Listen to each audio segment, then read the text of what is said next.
The sound of happy birthday filled the banquet hall, cheerful and warm. Balloons floated above silver tables, and 100 smiles shone under the soft lights. When the song ended, the lights dimmed. A projector hummed to life. On the screen appeared the title, A Life Worth Remembering. Everyone clapped. My grandfather, Henry Walters, 75 years old that day, smiled shyly and straightened his tie.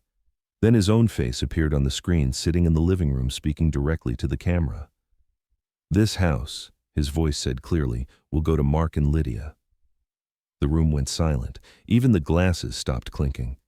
One of my cousins whispered, "Did he just announce his will?" Grandpa's smile vanished. He looked around confused, as if the air itself had betrayed him. "That's not my voice," he shouted, his tone trembling. "Dad, you said it yourself." "My father," Mark yelled from the front table. "It's on video." "Lydia." His wife covered her mouth, tears sliding down her cheeks. Maybe he recorded it last month and forgot, she sobbed. Around us, phones rose into the air. Someone whispered, "I'm going live."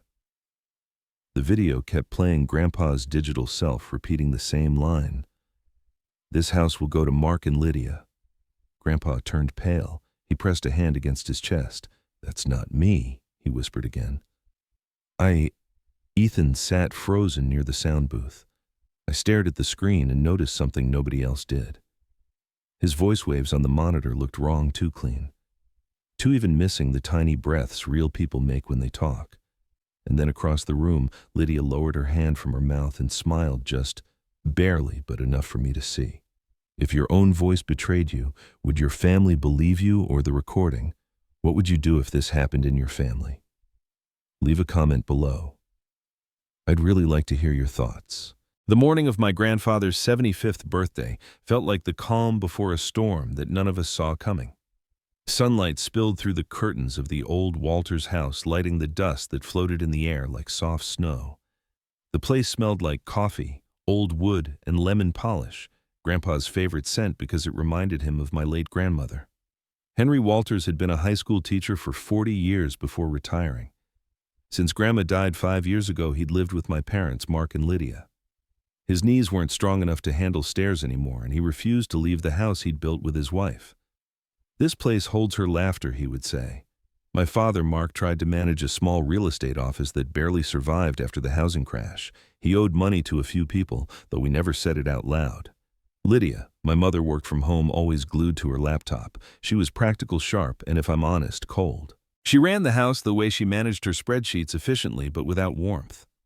My Aunt Emily was the opposite. A nurse living in Seattle, she was gentle and full of life. She called every week reminding Grandpa to drink water, to walk, to keep that heart young. I liked her the moment she arrived that week, her arms full of balloons and flowers. Everyone pretended to be happy. Mark checked his phone every 5 minutes. Lydia coordinated the party decorations like it was a business meeting. Emily hummed to herself as she cooked, trying to fill the silence. Grandpa sat in his chair near the window, smiling, believing the family was at peace. I helped set up the sound system in the dining room. The video we planned to show later was called A Life Worth Remembering. Mark and Lydia had prepared it, a montage of old pictures and short clips.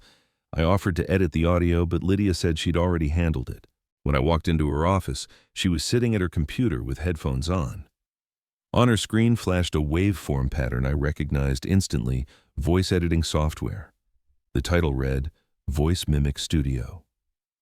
"What's that?" I asked. She startled slightly, then smiled too fast. "Just removing background noise, sweetheart. You know how picky I am about sound." Her tone was too sweet, too rehearsed. I didn't push it, but the moment burned into my memory. Later that afternoon, Mark stood near the kitchen counter talking quietly to Lydia. I was pretending to scroll on my phone when I heard him say, "He should secure the house for us, Lydia. We've been the ones taking care of him." Lydia's voice dropped, edged with bitterness. "Taking care of him or living off him? You can't even cover next month's mortgage." Mark sighed. This house would solve everything. Their words hit like static in my head. I slipped out to the backyard, pretending not to hear. Grandpa was there, sitting on the porch swing, humming to an old tune from the 1960s. "Come here, Ethan," he said, patting the seat beside him. "Listen to this." He handed me his small portable radio, still working after all these years. Elvis was singing "Can't Help Falling in Love." The sound crackled with warmth. "Do you hear that?" he asked. "That's real sound. You can almost feel it in your chest. Machines try to imitate it, but they never get the heart right." I nodded, smiling. "You mean like how people can fake things but not feelings?" He laughed softly. "Something like that." Inside, through the window, I could see Lydia watching us. Her expression wasn't angry exactly. It was fear. Fear wrapped in control. When Emily joined us later with lemonade, the moment felt lighter. She sat on the steps beside Grandpa, telling him about her patients and how they called her the heart nurse. He teased her gently. "You got that from your mother." Mark came out to remind everyone the party started at 6. Lydia followed, carrying her tablet, already checking the slideshow. She smiled at Grandpa. "You're going to love it. It's the perfect tribute." He looked proud. "I'm lucky to have children who remember me." I wanted to believe her too. But as I walked past the living room later, I caught a glimpse of the laptop screen again. A still image of Grandpa's face sat frozen in the editing timeline. Above it, the audio waveform shimmered perfectly uniform, too perfect to be real. Something inside me tightened. When I asked Emily about the video, she said Lydia had refused to share the draft. "She wants it to be a surprise," Emily said, smiling. That evening, as I tested the speakers one last time, Grandpa came over and placed his hand on my shoulder. "Ethan," he said softly, "whatever happens, promise me you'll keep listening to people, not just to their voices." I didn't understand what he meant then, but I would soon. "Would you let your family record your life if they could edit what you said?" By late afternoon, the house was glowing with golden light. Guests were expected within the hour. Balloons were tied to the porch railing.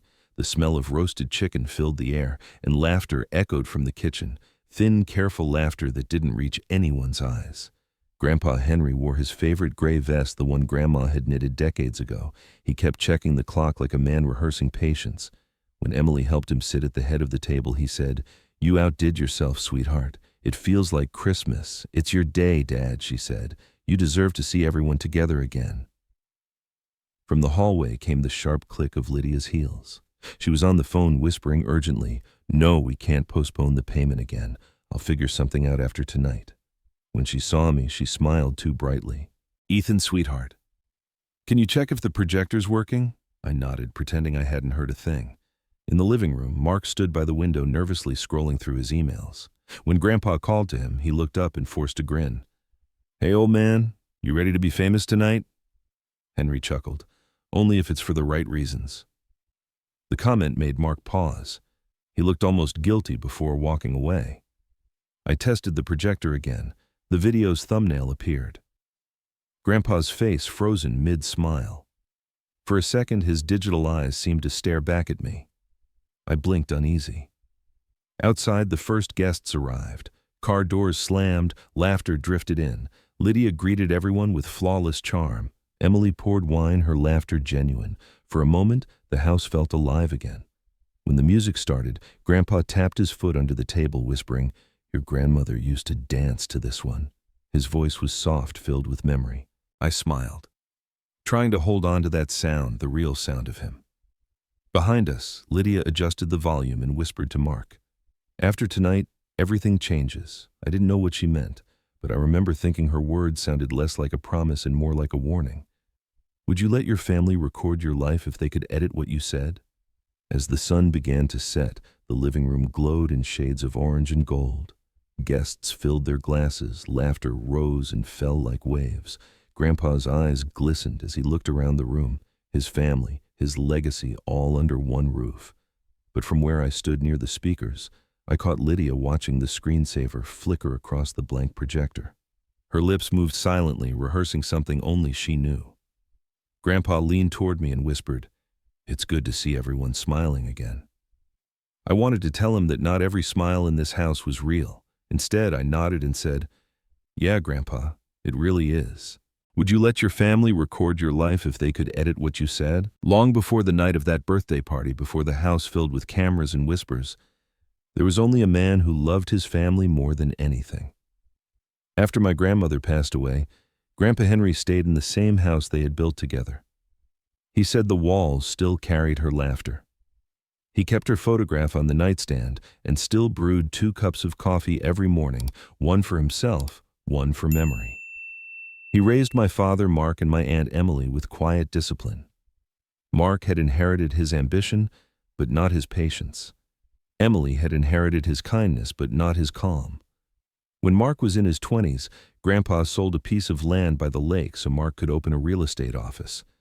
Everyone said it was risky, but Grandpa said a father's job is to believe even when no one else does. For a while the business thrived, then came the market crash. Mark lost everything. The loan collectors came and the pride in his voice cracked like dry wood. Grandpa never asked for the money back. He simply said, "You'll get back up, son." But Mark didn't. He built walls around his shame instead. Emily tried to help. From her small apartment in Seattle, she sent money every few months, never telling her brother. "Don't let him know," she told Grandpa. "It would only make him feel smaller." Grandpa always thanked her quietly, then tore up the checks after she left, never cashing a single one. He wanted peace between them, more than he wanted money. When I was little, I used to sit with him on the porch and listen to his old radio. The signal was never perfect, but he liked the crackle. "That's how you know it's real," he said. "Real sound has scratches. Real life does too." He taught me how to record our conversations on his portable tape deck. Sometimes he'd tell stories about Grandma, how she sang while cooking, how she made him promise to keep the family together. He said that promise was the only thing that kept him strong after she was gone. A year before the party on his 74th birthday, he sat in his chair with that same tape recorder and spoke softly into the microphone. "This home," he said, "is for all of you, as long as you love each other." He smiled afterward and told me, "Now even if I forget, this house will remember for me." He saved the file on an old hard drive, labeling it Family Message 2024.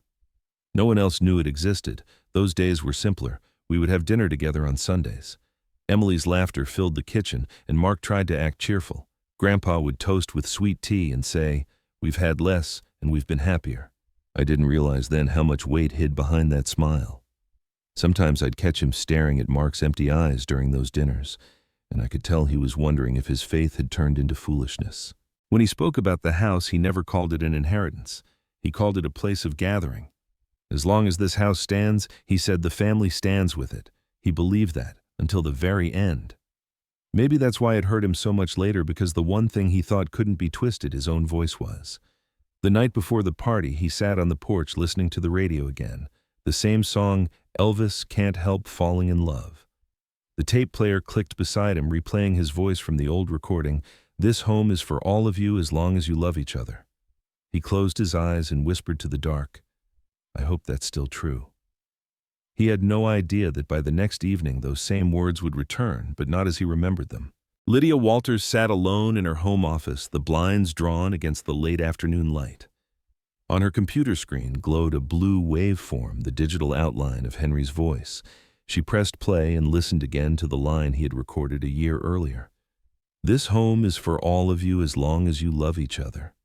The voice carried warmth, the tremor of age, the faint hiss of the old recorder.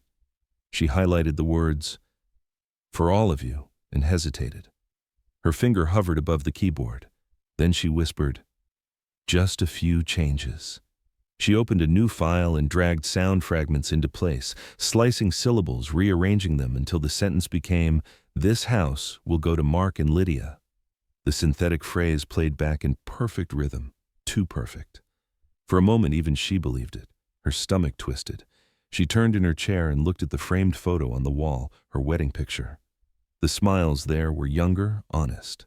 She closed her eyes and said to the empty room, "I just want to feel safe for once." Her voice broke. "I'm tired of worrying about bills. Tired of begging Mark to try." The cursor blinked on the screen like a heartbeat. She saved the file, merged it into the family montage, and exported the video. When it finished rendering, she copied it to a silver USB drive and slipped it into an envelope labeled "Birthday Tribute." Mark knocked on the door. "Hey, you done with the video?" She wiped her eyes quickly. "Yes, it's perfect." He smiled with relief. "Thank God. Maybe this will show Dad how much we care." "Yeah," she said softly. "Maybe it will." As he walked away, she whispered to herself, "After tonight, everything changes." The party began as the sun disappeared behind the trees. Fairy lights sparkled across the backyard. Guests chatted over the soft music coming from the speakers I'd set up earlier. From where I stood, it looked like every other family celebration we'd ever had, laughter loud enough to hide the tension underneath. Inside the house, Mark adjusted the projector, sweating through his new shirt. Emily arranged the candles on the cake, humming nervously. Grandpa Henry sat in his recliner wearing his gray vest, beaming with the kind of hope only the innocent still have. "Dad," Mark said, clapping his shoulder, "you ready for your big night?" Henry chuckled. "Only if there's pie." Lydia walked in carrying the USB drive like a precious jewel. "It's all set," she announced. "Once everyone's seated, we'll play the tribute." Emily smiled. "This is such a lovely idea, Lydia." Lydia returned the smile, but her eyes didn't match it. She moved briskly, plugging the USB into the laptop and checking the connection twice. When the guests gathered around, the lights dimmed. The title, "A Life Worth Remembering," filled the screen, followed by photos of Henry through the years teaching fishing, holding his newborn grandchildren. Applause broke out, light-hearted and genuine. For a few minutes, even I forgot the tension. Then came the final segment. A video clip appeared. Grandpa sitting in his armchair looking straight at the camera. Everyone quieted down. His recorded voice began calm and clear. "This house will go to Mark and Lydia." The words echoed across the room like a verdict. I felt the air shift. Someone gasped. Mark froze, wide-eyed. Emily's mouth fell open. Grandpa Henry blinked rapidly, confusion washing over his face. He gripped the arms of his chair. "What?" The recording repeated the sentence perfectly steady, without hesitation. "This house will go to Mark and Lydia." The audience murmured. A guest near the back whispered, "Is this part of the speech?" Phones rose into the air. Someone hit record. Grandpa stood suddenly. "That's not my voice." His voice cracked, half fury, half fear. Mark turned to him, anger flooding his face. "Dad, come on. Don't do this now. Everyone heard you." "I never said that," Grandpa shouted. Lydia rushed forward, tears glistening. "Maybe you recorded it last month, remember? You were talking about the will. Maybe you forgot." He stared at her like he didn't recognize her. "I know my own words." The room fell silent, except for the projector's hum. I sat near the soundboard, frozen. The audio looked perfect on the monitor, too clean, too precise a machine's heartbeat. And then the chaos began. The room erupted. Voices overlapped, some defending Grandpa, others whispering that maybe he had changed his mind. Emily rushed to his side, trying to calm him. "Dad, sit down. It's okay, we can talk later." But he wouldn't sit. His face had drained of color. Mark turned toward the guests, his voice shaking. I didn't know he'd planned to say that tonight, but I guess this makes it official." Lydia nodded through her tears, clutching his arm like a stage prop. Grandpa's breathing quickened. "No," he said again. "This isn't right. Someone's changed it." The guests stared. The tension was unbearable. Then a phone camera flash went off, capturing his bewildered face. I wanted to stop it, to shut down the projector, but my body refused to move. It felt like watching a storm tear through a house you can't protect. Emily turned off the projector at last. The screen went black, leaving only the heavy breathing of everyone in the room. A guest coughed. Another whispered, "Poor man's losing his mind." Grandpa looked at them, humiliated. "You think I don't know my own voice?" Mark muttered under his breath. "This is exactly why he needs someone else to handle things." That was when Grandpa's hands began to tremble. He looked older in that moment than I had ever seen him. He walked out without another word. That night, the video spread faster than any of us imagined. By morning, someone had uploaded a clip titled, "Grandpa Gives Away His House Live." Hundreds of comments poured in. "Heartwarming. Poor old man. Hope his kids take care of him. Money always shows who people really are." At breakfast, the air was poison. Mark scrolled through his phone, grinning nervously. Well, at least people think it's sweet. Emily, calling from Seattle, was furious. "Take it down, Mark. It's humiliating him." He hung up mid-sentence. Grandpa hadn't left his room since the party. The door stayed shut. The tray of food Lydia left untouched. I knocked that afternoon. "Grandpa?" "It's me." A faint voice came through. "Let them say what they want, Ethan. Truth doesn't need defending, it just needs time." When I entered, the blinds were closed. He sat at his desk, staring at the blank wall. His old tape recorder lay beside him, silent. "I didn't say it," he whispered. "You know that, right?" "I know," I said. He smiled sadly. "Then that's enough." But it wasn't. That night I went downstairs for water and saw Lydia sitting at the kitchen table with her laptop open. The USB drive glinted beside her coffee cup. She looked up sharply. "Can't sleep." I shook my head. "Neither can you. Adults have things to worry about," she said flatly. "You wouldn't understand." I stared at the USB. "That's the video file, right?" Her tone turned cold. "Don't mess with adult business, Ethan." I walked away before she could say more, but my heart pounded like a drum. Back in my room, I couldn't stop thinking about Grandpa's voice, how different it had sounded that night. The real one had cracks, pauses, breath. The fake one had none of that. I had to know. I waited until the house went silent. Then I crept back downstairs, careful not to make the floorboards creak. The USB was still on the table. I slipped it into my hoodie pocket and tiptoed back to my room. My laptop flickered to life. When I opened the file, the timeline filled the screen. Perfect blue lines. No irregularities, no noise. Too perfect. I plugged in my headphones and listened. The sentence repeated, "This house will go to Mark and Lydia." Every time it played, the same pattern appeared. No breath, no hesitation. Machines don't breathe. My pulse raced. I dragged the waveform into the audio software I used for school projects and zoomed in. At the section with the words Mark and Lydia, the frequencies doubled back on themselves. The peaks were mirrored identical. It was a clone. I opened Grandpa's old hard drive, the one he had let me use for backing up my school files. Inside a folder labeled Family, I found it. Family Message 2024. Wave. When I played it, his real voice filled my headphones. "This home is for all of you, as long as you love each other." The difference was night and day. Warmth versus steel. Humanity versus imitation. I sat there for a long time, trembling. Part of me wanted to wake Grandpa right then to show him he wasn't crazy, but another part of me was terrified of what it would do to him, to everyone. If I exposed the truth, our family would shatter. If I stayed silent, he would live under a lie. I stared at the screen until the waveform blurred in my eyes. Outside, rain began to fall, tapping the windows like a metronome. I whispered to the empty room, "If truth has a sound, I have to let it play. Would you expose the lie if it came from your own family?" The house felt different after that night, like the air had turned heavier, filled with whispers even when no one spoke. Grandpa stopped sitting in his favorite chair. He spent most of his time in his room, curtains drawn, light off. Sometimes I would stand outside his door and hear the faint hum of the radio playing without volume, just static, like he wanted noise, but not company. A few days later, I went to the grocery store with Mom. People stared. One woman whispered to another, "That's the family from the video." Another said, "Poor old man, must be losing it."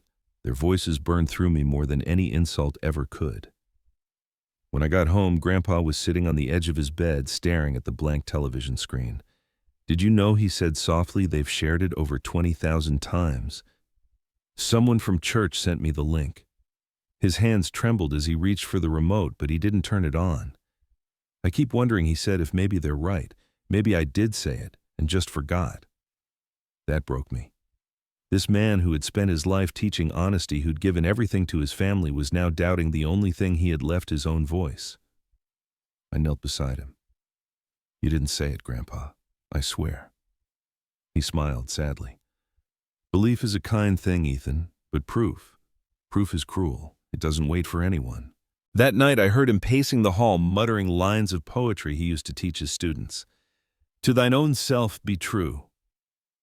He stopped by my door and whispered, maybe to me, maybe to the dark, I was true. So why doesn't it sound like me anymore? The next morning, Mark avoided his eyes, pretending to be busy fixing the sink. Lydia didn't come out of her room. The silence in the house felt like punishment shared between all of us. I realized then that the lie hadn't just stolen his reputation, it had stolen the sound of him from the world. And I knew I had to give it back. That night I caught a glimpse of Lydia in the hallway.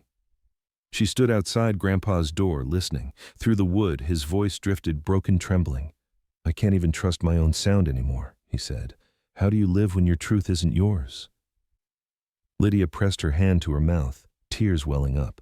For a moment she looked human again, fragile instead of cruel. Then she turned away before anyone could see. Downstairs, the television played the news. The reporter's voice said, "A viral family video sparks debate about deepfake ethics." They were talking about us. Screens showed Grandpa's face beside headlines about technology and deceit. The world was discussing him like a case study, while the man himself sat in silence upstairs fading. I closed the TV and looked toward his door. The faint sound of the radio hummed through the wall again, just static, just survival. That's when I decided this wasn't going to be his ending. I would make them all hear the real sound again, even if it broke what was left of our family. The morning after the storm felt hollow. The house, once full of noise and laughter, now held its breath. Sunlight leaked through the blinds in thin golden lines. Dust floated in the still air like secrets refusing to settle.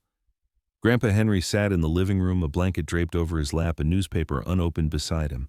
The clock ticked loudly, counting the silence between us. When I came downstairs, he didn't look up. He just said quietly, "You still believe me, don't you, Ethan?" I swallowed hard. "I do."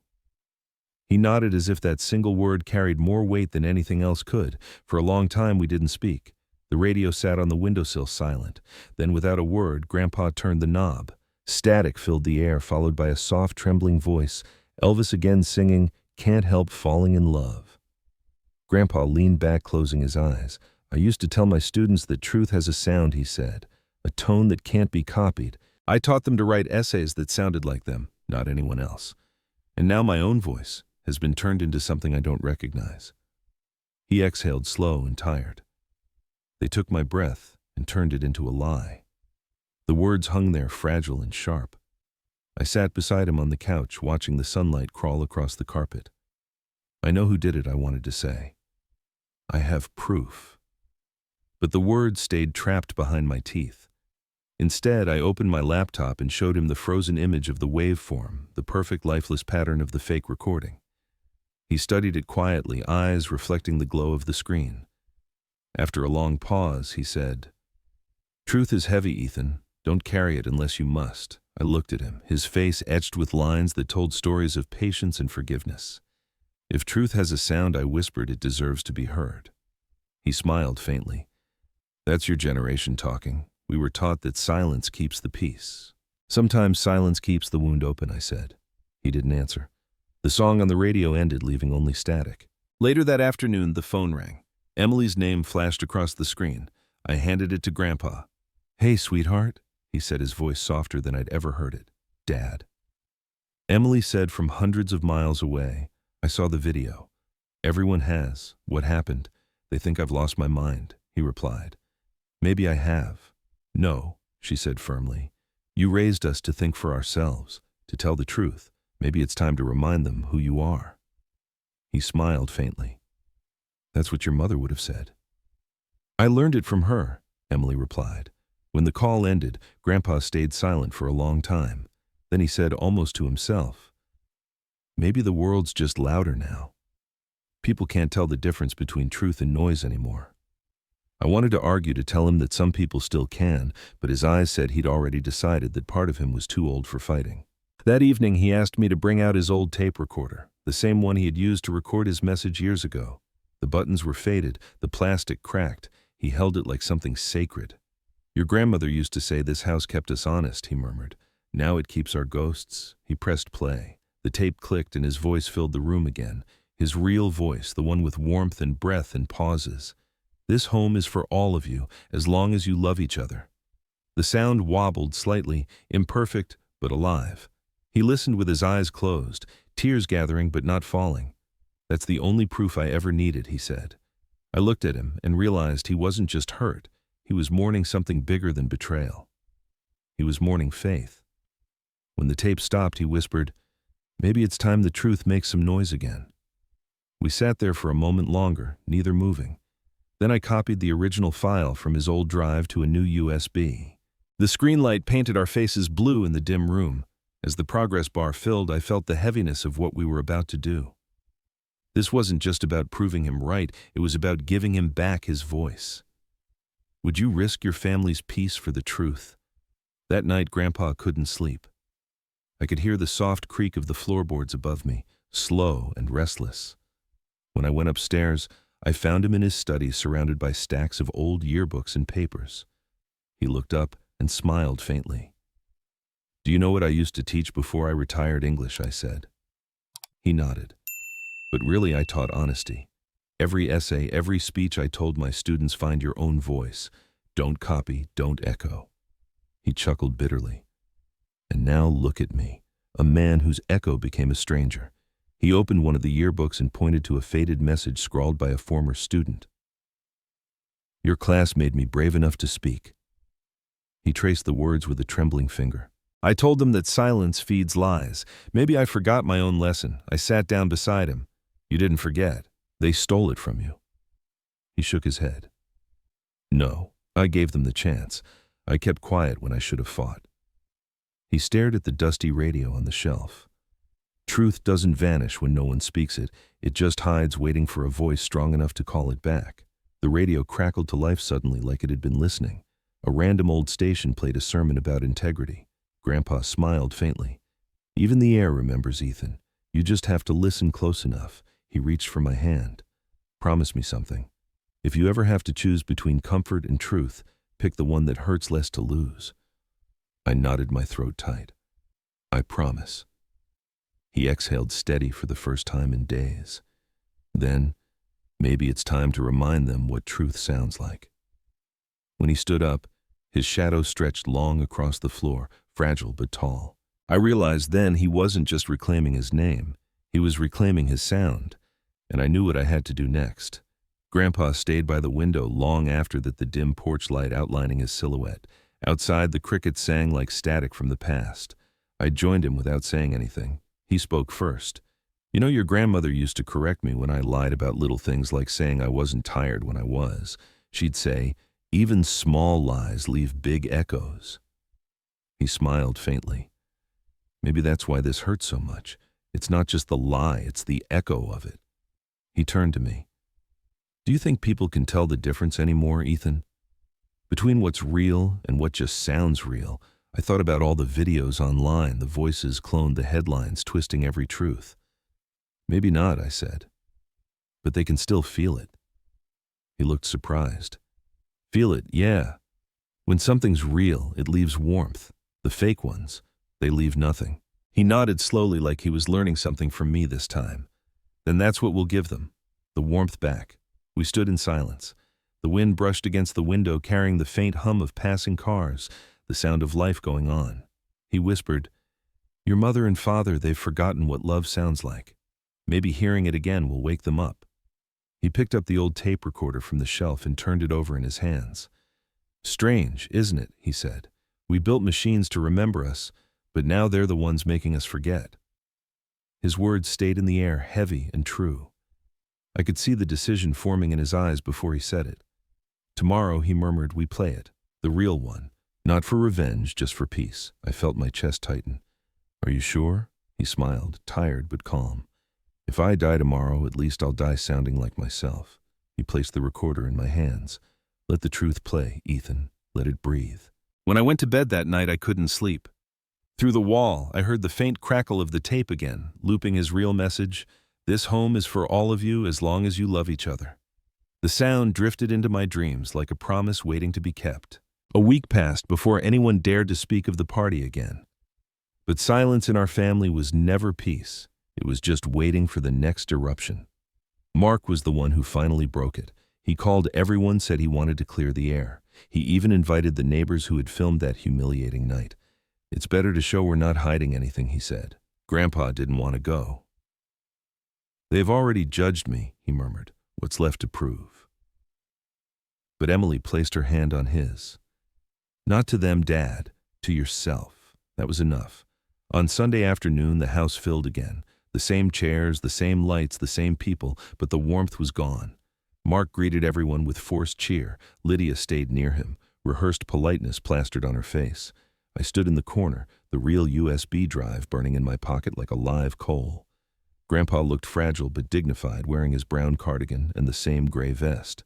His eyes moved across the room, tired but clear. Mark clinked a spoon against a glass to get everyone's attention. "Thank you all for coming," he began. I think there's been a misunderstanding. My father's memory isn't what it used to be, and we all know how technology can confuse things. The video we showed was real. He recorded it himself, but maybe he forgot. Lydia nodded earnestly. Yes, it was never meant to cause trouble. We just wanted to honor him. Emily's jaw tightened. Honor him, she said quietly. By putting words in his mouth, Mark frowned. Come on, Em, don't start this again. The crowd murmured. I could see a few phones already lifted, recording again, same as before. That was when I stepped forward. Wait, I said, my voice shaking.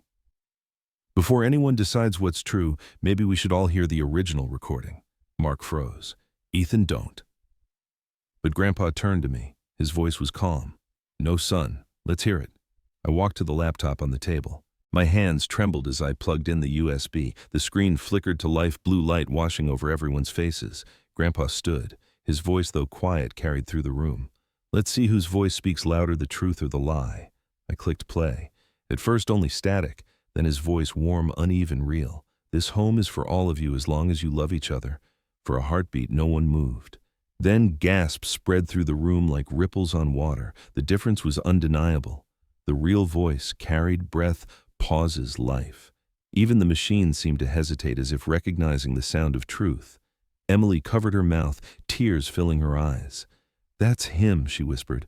That's Dad. Mark sank into a chair, staring at the floor. I just wanted to keep something safe for once, he said quietly. I didn't mean for it to go this far. Grandpa turned toward him. Keeping the truth safe, he said, is the only thing worth keeping. Lydia didn't speak. She just stood there, trembling. Then, without a word, she walked out the front door. The sound of it closing echoed like a final judgment. No one followed her. The room stayed silent for a long time until the first clap broke it. Then another and another, soft at first, then loud, growing into something like redemption. Grandpa didn't bask in it. He simply smiled at me, small and genuine. Now they've heard it, he said. Emily hugged him, whispering Mom would have been proud. He nodded, looking toward the old photograph of his wife on the wall. She always said truth doesn't need anger, he murmured. It only needs air. The sunlight broke through the window at that moment, landing squarely on the photo frame. It felt like the house itself was breathing again. And for the first time since that night, so did we. The day after the truth played, the internet flipped. Someone from the audience had streamed the whole confrontation live, and within hours the clip had spread faster than the fake one ever did. The new headline read, Elderly Teacher Proves Deepfake Hoax, Family Reconciles on Camera. Comments poured in from strangers. Finally, someone showing tech can't erase humanity. That man's voice broke me. This is what forgiveness sounds like. Emily read a few of them aloud that morning, smiling through tears. Mark listened in silence, his face pale but peaceful. I didn't think people would care, he said. Grandpa chuckled softly. People always care when truth costs something. The world moved differently that day. Neighbors who had once whispered gossip now brought casseroles and warm words. Someone left flowers on the porch with a note. For the man who kept his voice. Grandpa didn't brag or gloat. He simply sat in his armchair by the window, sunlight on his face, eyes half closed. It's strange, he said to me. They all heard the truth last night, but somehow I feel like I'm hearing for the first time too. I asked him what he meant. When the lie was loud, he said, I couldn't even hear myself think, but now the truth is out there and it's quiet again. That's how I know it's real. He stood and motioned for me to follow him to the porch. The late afternoon light shimmered across the yard, the air cool and still. He leaned against the railing, looking out at the fading sky. You did this, he said. You gave my voice back. No, I said. You never lost it. You just needed someone to press play. He laughed, a real deep laugh that I hadn't heard in months. It rolled through the porch like thunder softened by love. Down the street, kids rode their bikes past, and one of them shouted, Hey, that's the man from the video. Grandpa waved, grinning. That's me, the man who talks too much. The boy laughed and rode off. Grandpa turned to me again. You know what the best sound in the world is? I smiled. Your own voice. He shook his head. No, someone else believing it. We stood there for a while, watching the sunset bleed into the horizon. From inside, the faint hum of the radio drifted through the open door, the same song as always, the same old crackle. Grandpa whispered almost to himself, The truth finally sounds human again. The house was quiet again by the time the last guest left. Only the faint ticking of the clock and the smell of coffee remained. Lydia packed her purse in silence, her eyes red but dry. She stopped by the doorway, looking back one last time. Mark didn't meet her gaze. "I'll stay with my sister for a while," she said softly. "Tell your father I'm sorry." No one answered. She closed the door, and the sound of it lingered in the hall like an echo. Mark sat at the dining table, head bowed, hands clasped. He looked smaller than I'd ever seen him. Grandpa stood beside him, steady despite the tremor in his hands. "We all hear what we want to hear," Grandpa said. "But truth, it never stops playing." Mark's shoulders shook. "I thought I was doing the right thing. I just wanted security. For us." Grandpa rested a hand on his shoulder. "Truth doesn't need to shout. It just waits for those who can still listen." Mark nodded, eyes wet, whispering, "I'm listening now." I pressed play on the old recorder. The tape crackled then. Grandpa's real voice filled the room, gentle and human. "AI can fake voices but not memories. Always tell the truth even if your voice shakes." The room fell into stillness. Outside, the sunset spilled across the window, turning everything gold. The photo of Grandma caught the light, her smile glowing faintly in the reflection. Grandpa looked at it and whispered, "You were right. The house is still ours." For a long moment, no one spoke. Only the soft hiss of the tape carried through the room like a heartbeat finally finding its rhythm. If truth had a sound, would you recognize it? Subscribe for more family betrayals on Echoes of Betrayal. Thank you for watching.